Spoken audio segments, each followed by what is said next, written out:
Hey guys, what's going on? It's your boy Saglich, aka Sag. I'm here with Mr. Lokito94. Say something for him, Lokito. Greetings and salutations. Alright. Sorry guys, we were running a little late and this is completely my fault. And actually, we are changing the name of the podcast. It was Lokito's actually suggested switching gears. And I'm going to run with it because we don't just talk about gaming, even though gaming is one of our top important topics of this podcast. Um, we're going to be talking about much more than just that. But with that being said, we are, again, a week late on this one, but this is going to be the Xbox One side of the E3 coverage. And, I got to tell you, after watching E3, after experiencing all, I gotta say, I thought PlayStation was not going to do such a good job at the E3 coverage. I had big hopes for the Xbox side just because of what we saw beforehand. But with that being said, even though it passed my expectations for it, I feel that the Xbox One E3 coverage still took the show um, as far as the consoles go. I feel that they did a better E3 conference. But what do you think about that? They killed it. I even on like a couple days after E3, I posted a post of at the end of the conference they had this picture of their of like 5 games that they had lined up coming out this year. Holiday 2015, and I gave this little monologue. How they took it over, but. Yeah, in my monologue, basically what we're going to talk about today is what's in my monologue. So, yeah, take it away, Zach. All right, we're gonna do this kind of like the PlayStation podcast, guys. And if you haven't seen that, make sure to check in the description below to check out the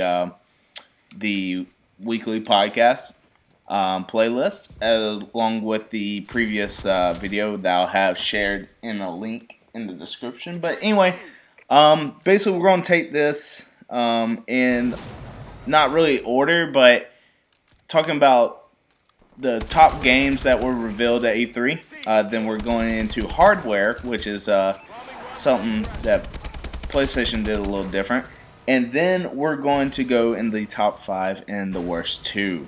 But just to start off with, I'm going to start off like Xbox had their press conference start off and talking about Halo 5. Halo 5. Yeah, and this is basically their. I don't know if how it exactly is going to build up in the story. I know there's Spartans. I know there's Master Chief, and they're portraying it as maybe someone double crossed someone or something just got mixed in battle. But basically, I don't know if it's an end to all Halos, but it's definitely the next in the series. And yeah, what's that? Yeah. What was it? I'm gonna be honest. I have not played Halo since Halo 3, and seeing Halo 5 kind of makes me want to jump back into it. Because when I was a kid, like I said, played a game for hours. I played Halo 2 for hours, actually days at a time with my cousins on split screen. Yeah, we didn't have online, but yeah, split screen was where it was at. And yeah, from what I saw, we get to play as 2 characters in Halo 5. We get to play as Master Chief, of course, and we get to play as Locke. That's his name? Yep, Spartan Locke. Yes, right. We get to choose, who we want to play, either Master Chief or Locke. And they both have different abilities, So yeah, I guess you'll get your money's worth from this one. Did you see the gameplay, Zach? I did. I liked what I saw. It seems to me like they're taking, not really improving, but they're taking the roots of the game battles that have gone on for, I want to say decades now, but it's, I don't know when the first one came out. I just remember Halo was really my first technical multiplayer experience as far as gaming goes. Like you said, you had the split screen. We had LAN parties at my cousin's house. Like, straight up, the original Xbox with splitters going throughout the house to connect all the other Xboxes together. But I'm not. Yeah. Wow. Okay, that's long ago. yeah. This might be the biggest Halo yet. Bungie. They're not developing it, but 343. From what I saw, it looked like it's in good hands. Yeah, and it definitely looks like it's not necessarily taking homage to Bungie, but at the same time, they want it to look somewhat close, just because you don't want a new experience. You want to just continue the experience that they build on. Yeah, also heard that they build it from the ground up. Yeah. It doesn't seem like it, but yeah, supposedly.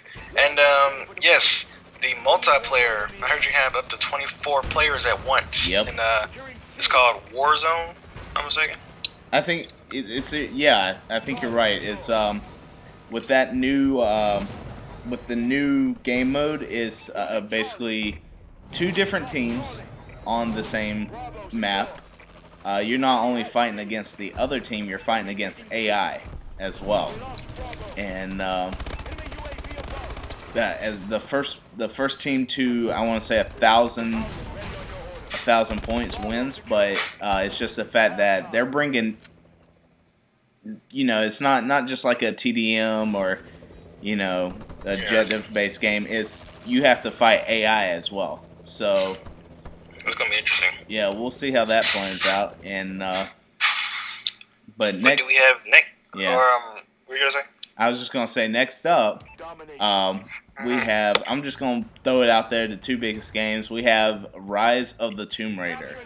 Yeah. Sorry about that awkward noise, but yeah. I don't know what Lokito's doing over there, but I can just think about the excitement he has for this. And Lokito, you have more experience with Tomb Raider, I believe. So why don't you go ahead and take it over here? Let's see. Play this game first on PS3. Then I heard they came out with the definitive edition. I didn't waste my time. I just went and bought it since I didn't buy it the first time. I rented it, and it's a good game. The mechanics are solid. The story is good. They really pushed the graphics. They really pushed it on the PS3. It looks pretty good. It had sort of like The Last of Us feel to it, but the game, it was totally Tomb Raider. I mean, it didn't have that many tombs in it exactly. More of focusing on lore of her origin story. But that's from my experience. So, what do you think about what you saw? Because from what I'm seeing, like you were saying, the Tomb Raider previous to this one, only had, I believe, 2 tombs in it, if I'm not mistaken. I really didn't count. It must have been not that many in that game. Yeah, and basically they looked at Laura saying it's focusing on her life, her backstory, or whatever. But this one, I forget exactly how many tombs they're going to have, but it's actually focusing on the actual. Yeah. And I kind of like, it's going to be puzzles, it's going to be action, it's going to be all sorts of things.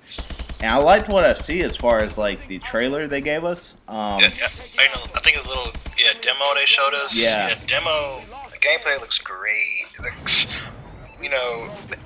more. It turned it up a notch basically from the last one. The last one it was good, but they turned it up a notch. Did you see the extended demo afterwards? Afterwards, how long was it? It was, I think, 15 minutes. 15 minutes? Yes, I saw that one. Was it showing her fighting that bear? Yep, the bear swinging across. The demo they had at first, they showed her climbing the ice rock, but it elaborated more as to what exactly is going to happen with that. Basically, the struggles she has, the ability to use her partner as help. But yeah, it interested me, but I think this is gonna be an Xbox One exclusive now. It's still not confirmed, even after all this time. It's still not confirmed. Some people keep saying time exclusive, and it's from these reliable sources that's saying it's gonna be a time exclusive. But yeah, I'm not sure if it is an Xbox One exclusive. I myself am gonna get an Xbox, but it's not because of Tomb Raider. Yeah. But if it is an Xbox One exclusive, then yeah, I guess that's a pretty good move on them. Yeah, that's just a bonus. But yeah, I've heard a lot of rumors about it, but like you said, it's still not confirmed even now. But it should be a good game regardless. It looks amazing. I like the actual ability of the environment to impact how you play the game. So that should be really awesome. I hope it's not less action. I hope it's less battles that you get in with people. Like, I'm fine. You don't like the the PvE in there? No, I do. I just don't like the fact that it might turn to focus more on the battles and less on the adventure side. Like, I'm fine if you go into a tomb and another crew is trying to kill you and you have to fight them off. I'm fine with that. But what I'm not okay with is focusing just on that and then coming back to the tomb. You take out the leader of the gang that you fight, and then you come back and say, oh, hey, by the way, here's a tomb that we originally came here for. No, what I want to see as far as the biggest action sequence is you inside a tomb area fighting off using the area, the things inside to help you defeat your enemy. But if it gets destructed in the process, I think that should impact the game. But right, I see what you're saying. Yeah, then again, it's just me wishing, and again, I'm not huge on Tomb Raider, but yeah, a lot of stuff is going to be different, but that's good. That's good. That's good. Yeah, there's still not really a confirmed release date. All we know is coming out holiday 2015. Yep. But yeah, Sag, what you got next on the list? Next up, and it's going to take a little bit of a turn, even though it's for both consoles. The Division, Tom Clancy's The Division, and when I first saw the gameplay on this, I was like, I saw it. I think it came out just as a upcoming preview. How long was that ago? E3 2014, if I'm not mistaken. Woo! Yeah. This game must have been come out. Yeah, and when it showed it at 2014's E3, it was like one of those, I don't know what's going on here. It's just a big game in New York, whatever. But this year, they showed us a lot. Yeah, it blew my mind. I'm not big on MMOs, but the fact is that this is a third-person shooter, MMO, where you and your friends can go out and do basically anything and everything you want. And the fact, I remember seeing it at E3 and seeing the trailer, and I remember putting a mention to you, Rob, and even Dirt Biker back in the day, guy we used to play with. I remember notifying all of you on Twitter, and I was like, yeah, this is going to be us messing up other crews and just taking everything for ourselves. I hope that's true. I hope you get a day one. I'm getting day one. Oh, I definitely am. And I'm excited for it, guys. It's a game. But the fact that I'm mentioning this on the Xbox side, they are going to get the first rights to the exclusives. Time exclusivity. Yep. So... But reminding you that it sucks to own a PlayStation. But we did get Call of Duty, so yeah. So reminding you that it sucks to own an Xbox right now. So yeah. So I just wanted to throw that out there. It's the fact that I mentioned on the Xbox side, they did have a great demo for us. The it was just insane what was happening on there. Yeah, So what was happening? Yeah. So basically, I guess in the demo they were trying to loot these other play. Well, I guess there were, it was PVE. So I guess they're trying to get their loot and I guess take it to some kind of. They're taking supplies, trying to take it to a certain location. And Yeah. Yeah, that was a mission, but through the mission, it was intense. It was like no walk in the park PVE, like in Destiny, you just shoot a couple monsters and you got it. Yeah, in this you are taking a lot of cover. It's like a realistic experience where if you get shot a couple times, you will die, and you have a chance of losing all your loot. So you got some good stuff, you will lose it. From what I saw in the demo, did you see anything on that, Zach? Basically that, like you were saying, it's a group activity. The fact that, you and your partners are going into hostile environments and you actually have to strategize how you feel. And if you guys noticed, the group of 3 that it focused on ran into a group of 2 that jumped over the barrier, and you don't know how that other group's going to assess the situation. And basically they had to stop what they were doing and not attack the people in order to assess the threat level of the group that jumped over the barrier.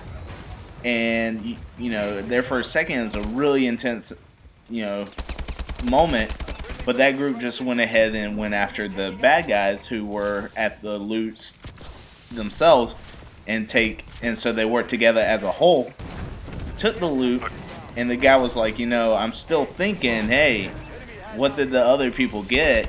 And while the chopper was a minute out, that team decided to completely turn on the team that helped them get the loot for themselves. And on top of that, the guy even screwed over his own team.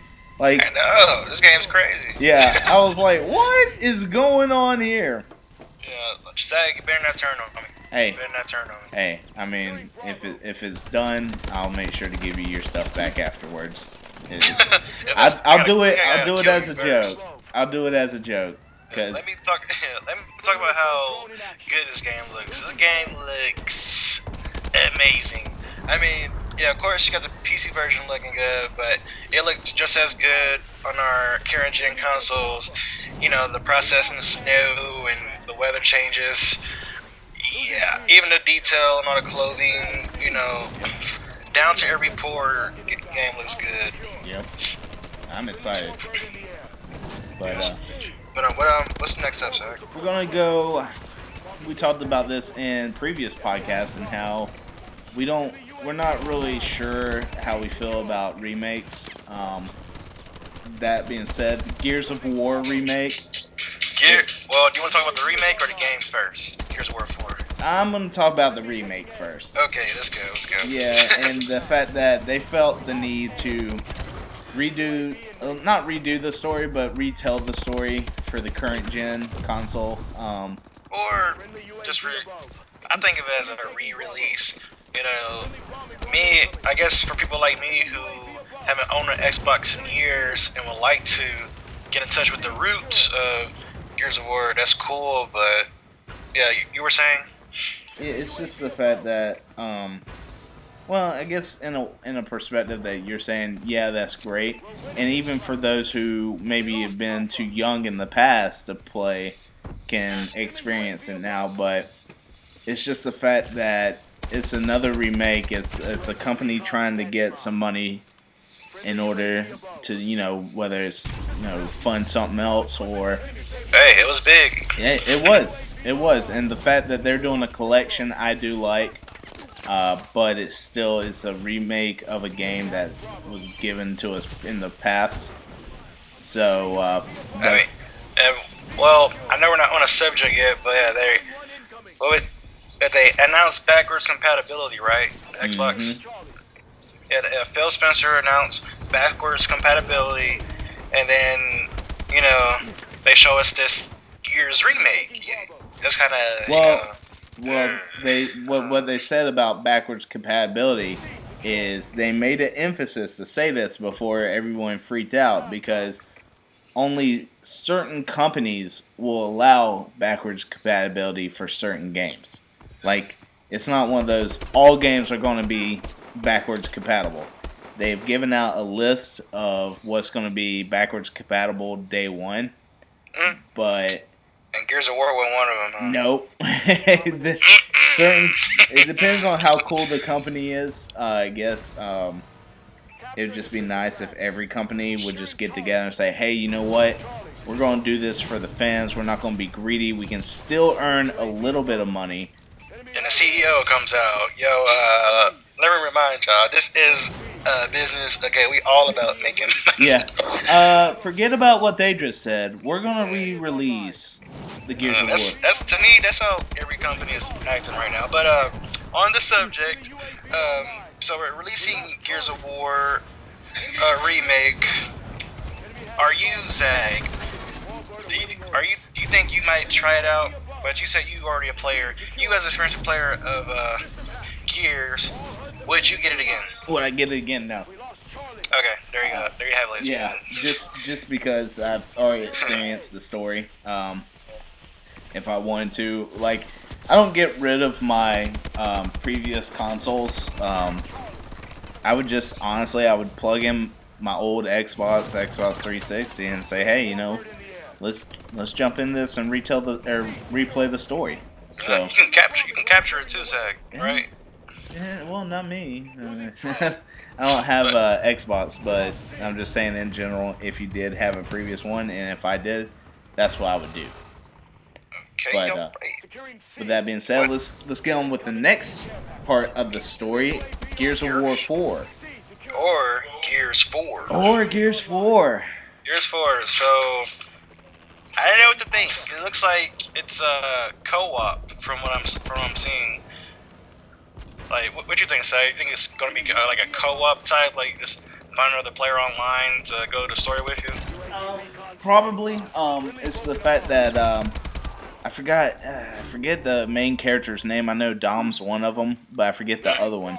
But basically, it tells the story of two guys partnered up the entire time throughout. Or was it a girl? A woman? No. It was another guy.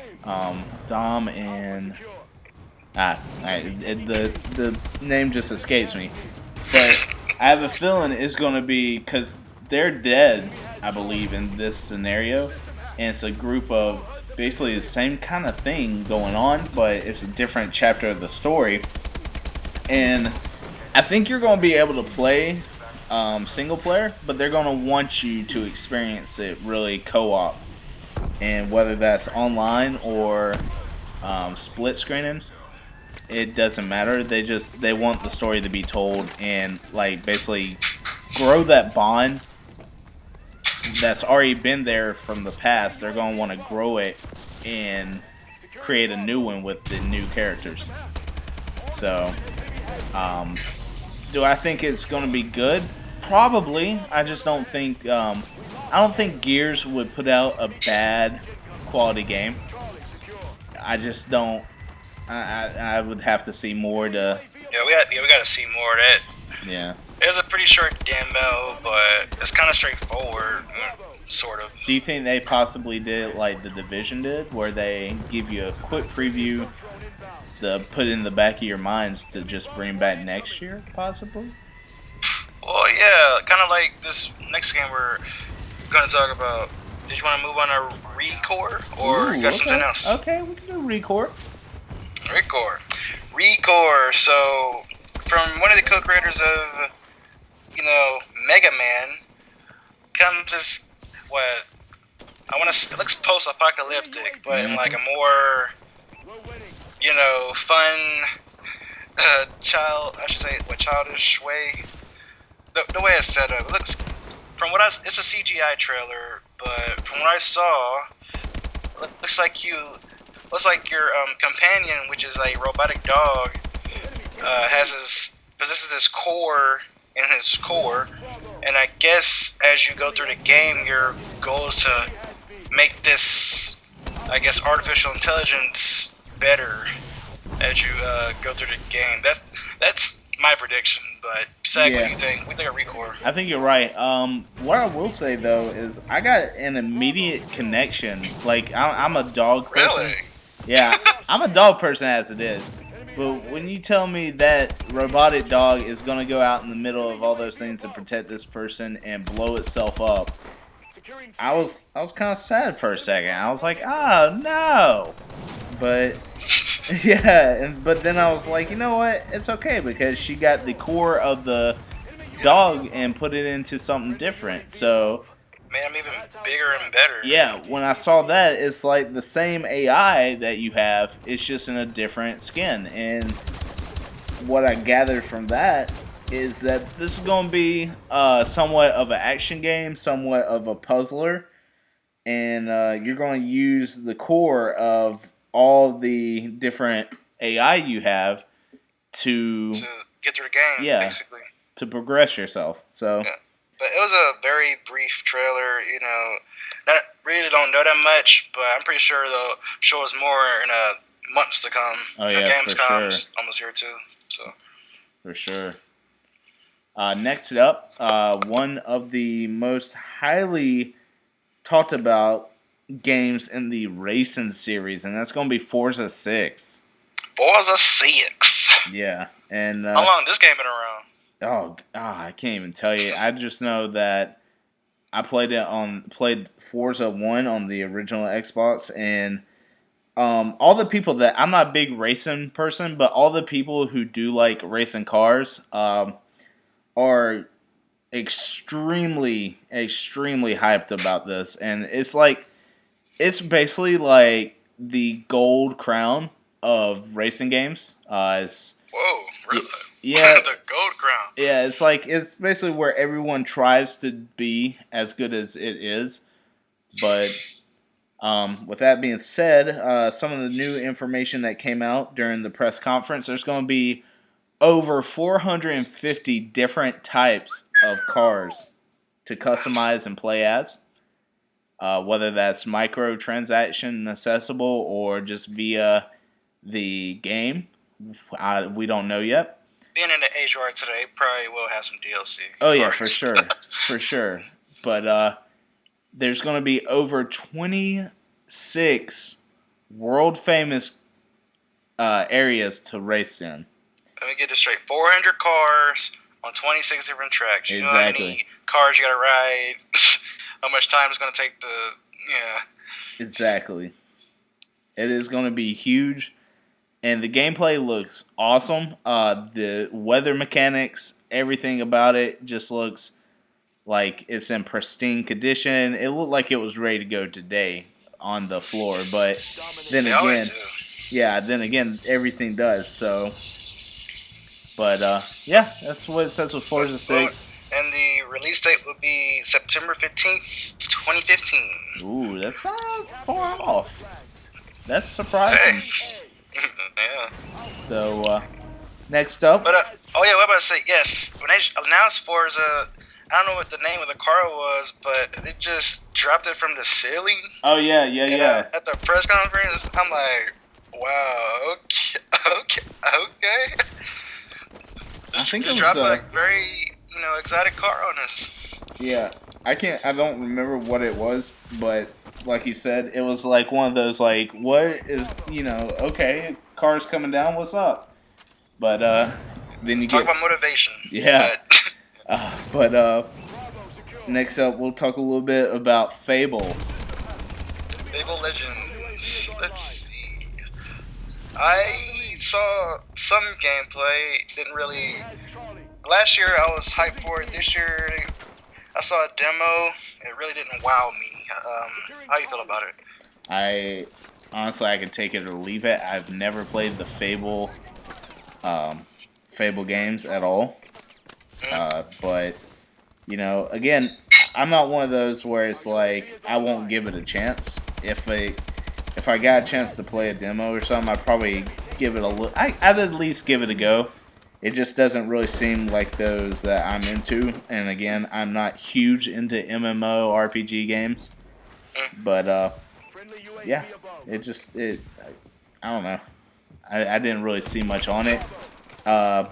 what I kind of got from the conference though is it left people kind of with a bad taste in their mouth. They wanted to see so much more than what they got, and it's one of those where you really want to see because of the previous titles and how well they did.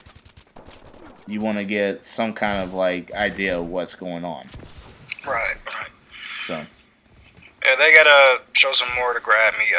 They basically showed a witch, like, being just shooting. I don't know. It really didn't grab me like I thought it was gonna grab me. Yeah, but you've played the previous titles, haven't you? I played the first one, Fable. I played it I didn't play it all the way through, but I played it for a decent amount of time. I enjoyed it very much. So, yeah, take it from a guy who actually enjoyed the game, guys. The press conference, and again, he's not really sure what's going on with it, so you can only imagine how the real people were. So, with that being said, we're going to switch gears. See what I did there? Yeah, but and, we're going to go into the hardware aspect of the Xbox E3 coverage. What do you got first for us? And I'm going to let you take it off because you seem to be so intense about this thing.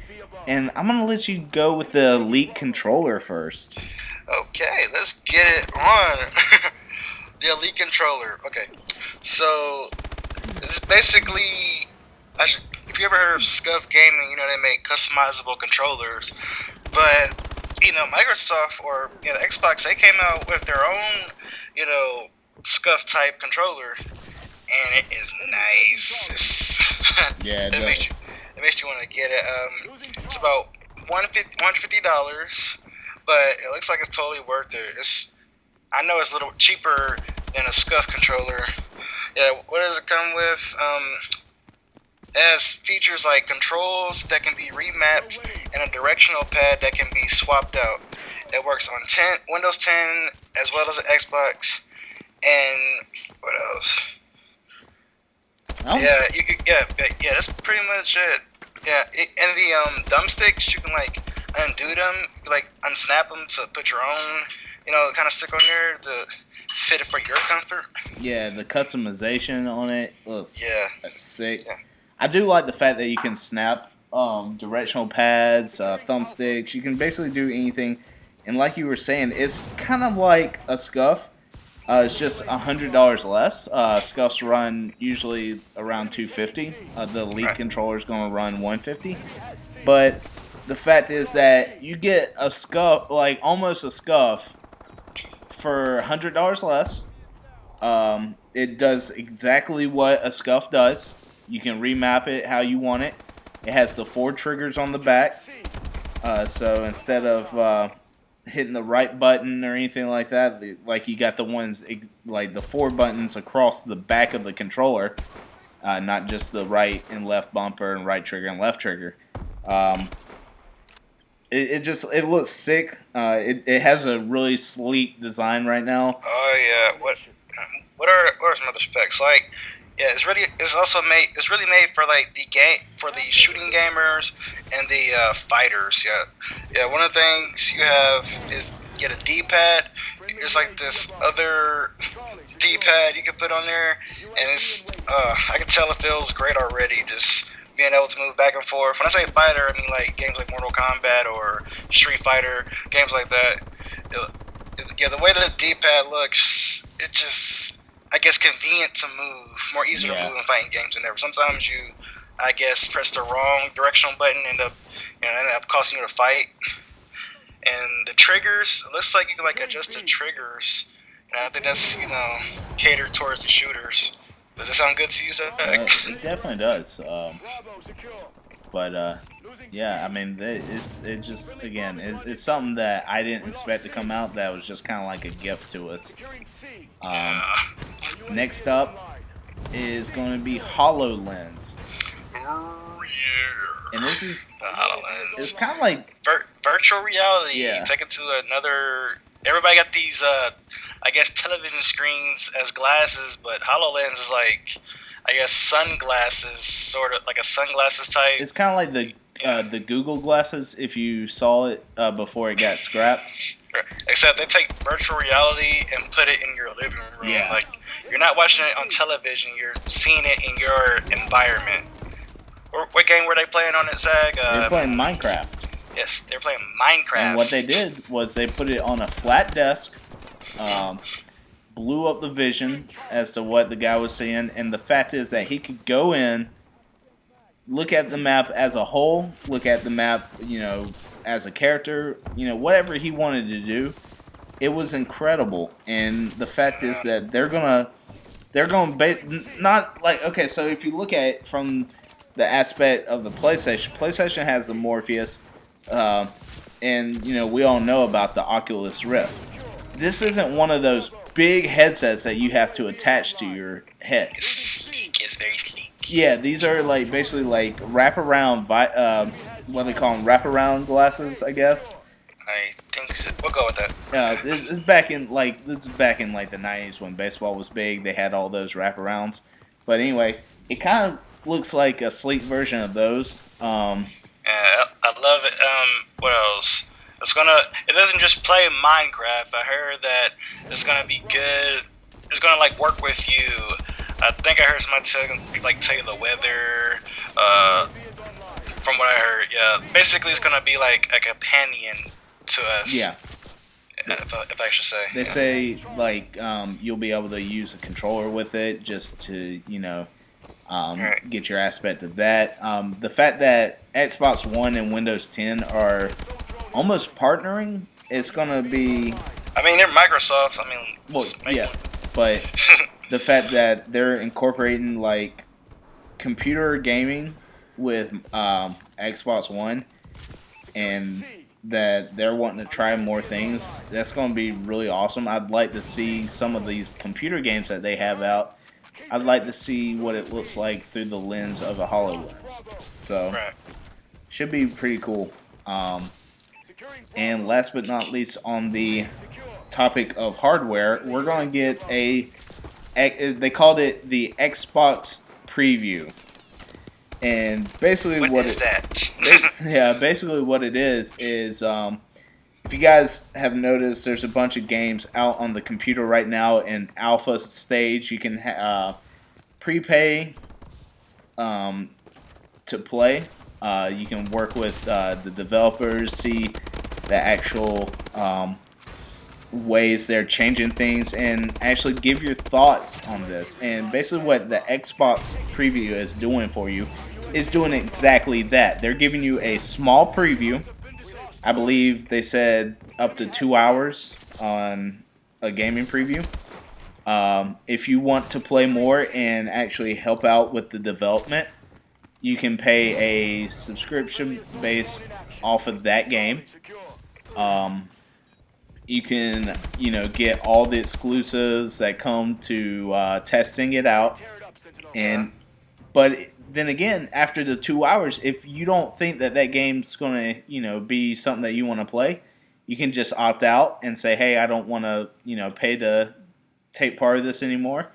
I want to try other things. So you have the option of getting first-hand experience, getting it as it develops, seeing the progress of every single game, but you also have the choice of not playing anymore. So that's pretty cool. Playing a game while it's in development, I'm thinking, okay, what if I were to play Batman while it was in development? That'd be awesome. And you have the chance of saying, hey, this doesn't really work out here, and maybe the developers listen to you, maybe not. And, but the chance, or the possibility to impact a game as a gamer is just incredible. So that kind of excites me, I'm not going to lie. But with that being said, guys, we're going to jump into the top 5 of the Xbox E3 conference. And we'll kind of we'll alternate like we were. And I'll let Loquito top out with number 5. Number five. Number five. I guess one of my favorite moments, number five. I said number five. It probably would have to be Halo 5. Okay. Yeah, Halo 5. I put it at number 5 because it's something we all know and love, and so yeah, I don't really think I have a problem, getting to people. I guess it's just gonna sell just because of the name. But plus the gameplay, it really surprised me having to play 2 companions. That's a big change. And the presentation was great. I love how it looks. I love how it sounds.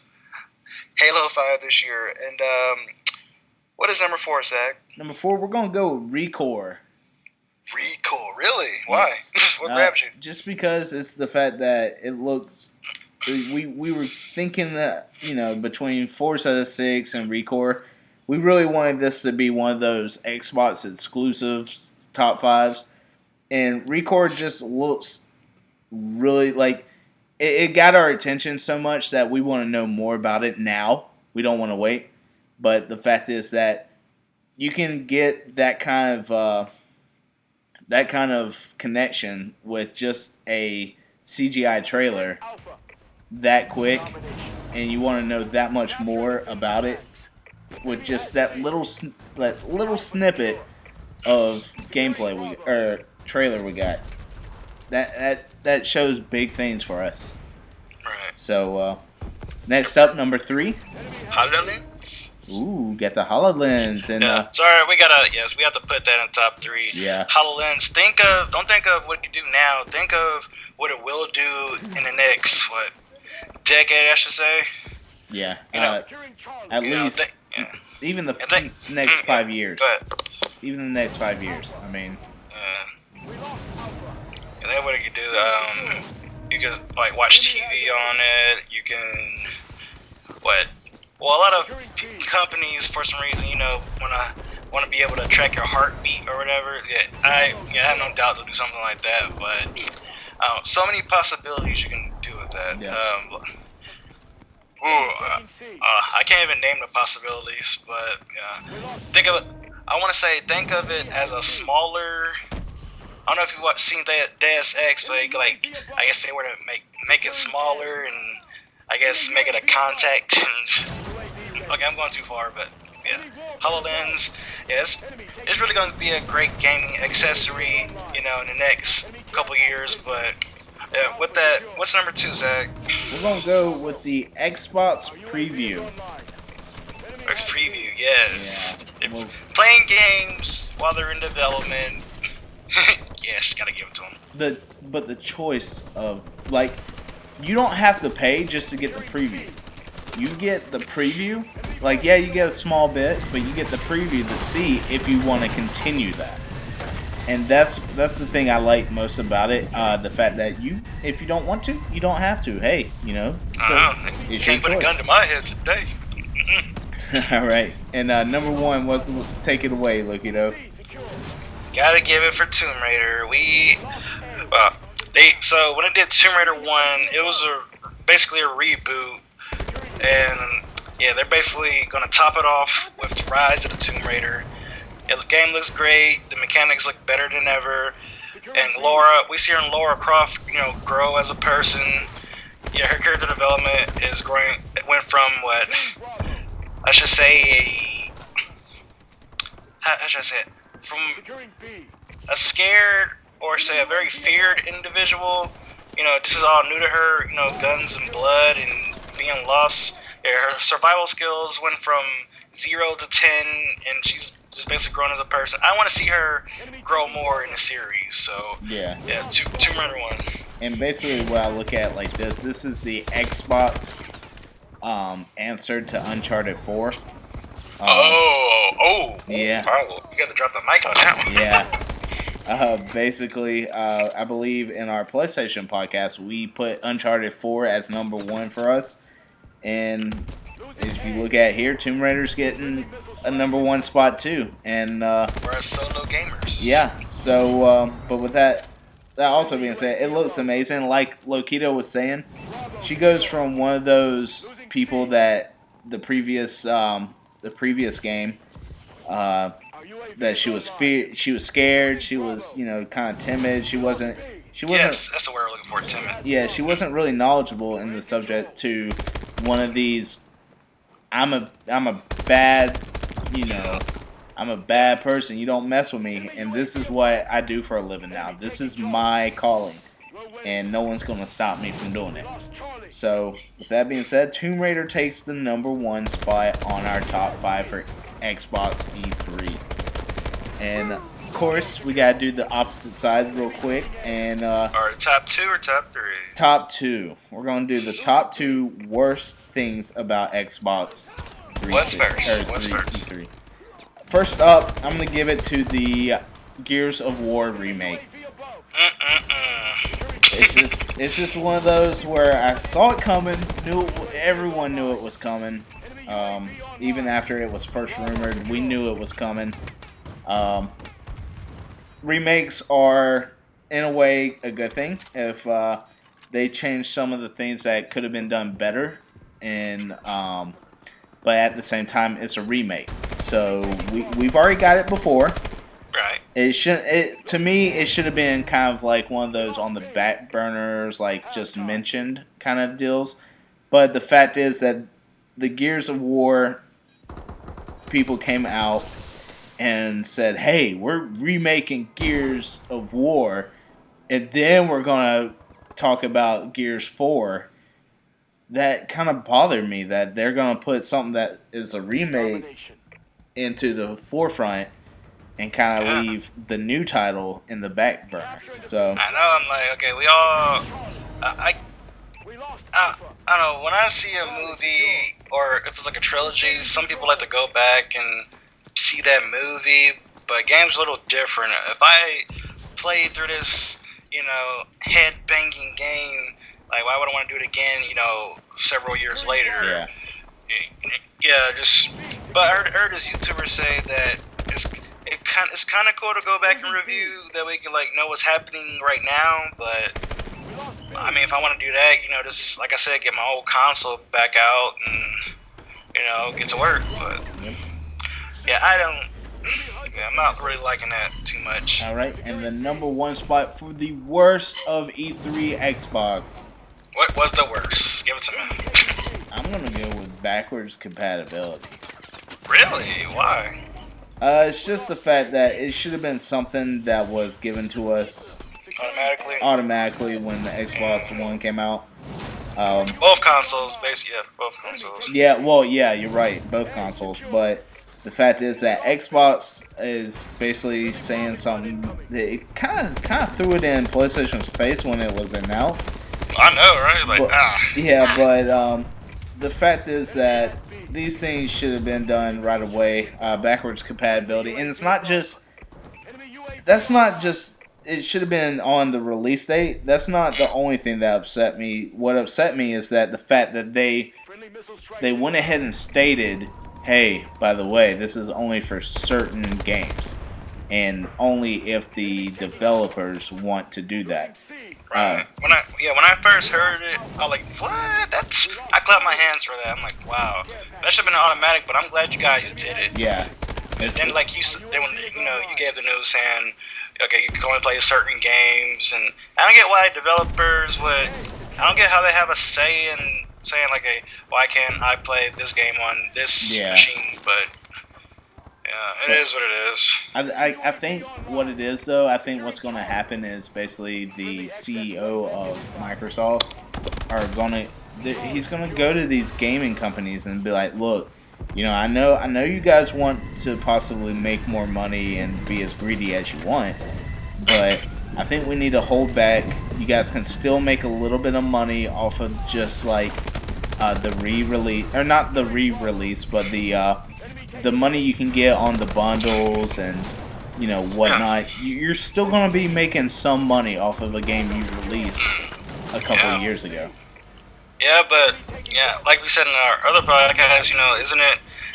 Doesn't cost more money to remake the game, put it on the current gen, then go back out and sell it. Exactly. Distributing is an expensive process. I know that for a fact.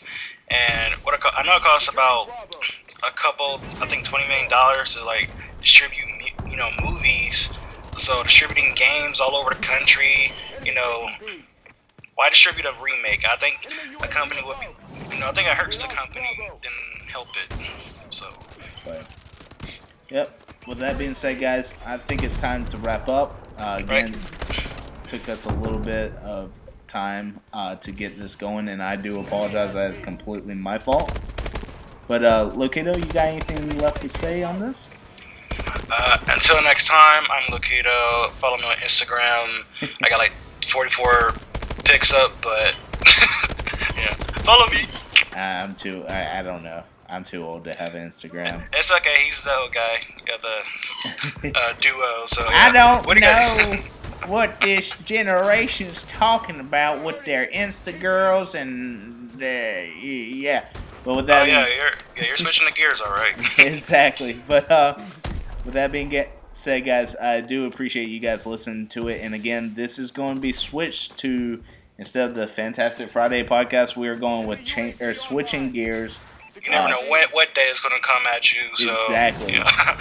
It's going to be some sort of media, but it is, again, guys, with our background, we are media enhanced society, so basically we try to give you as much stuff as possible. With that being said, though, I'm going to get out of here before it goes on any longer. I hope you guys enjoyed the video. If you did, leave a like. If you did, leave a like. Comment if you want. Subscribe if you haven't. Also, if you have any suggestions as to what you want us to cover, please leave in the comment box below. And I hope you guys have a great day. I'm out. Peace. Way to tear it up, Sentinel.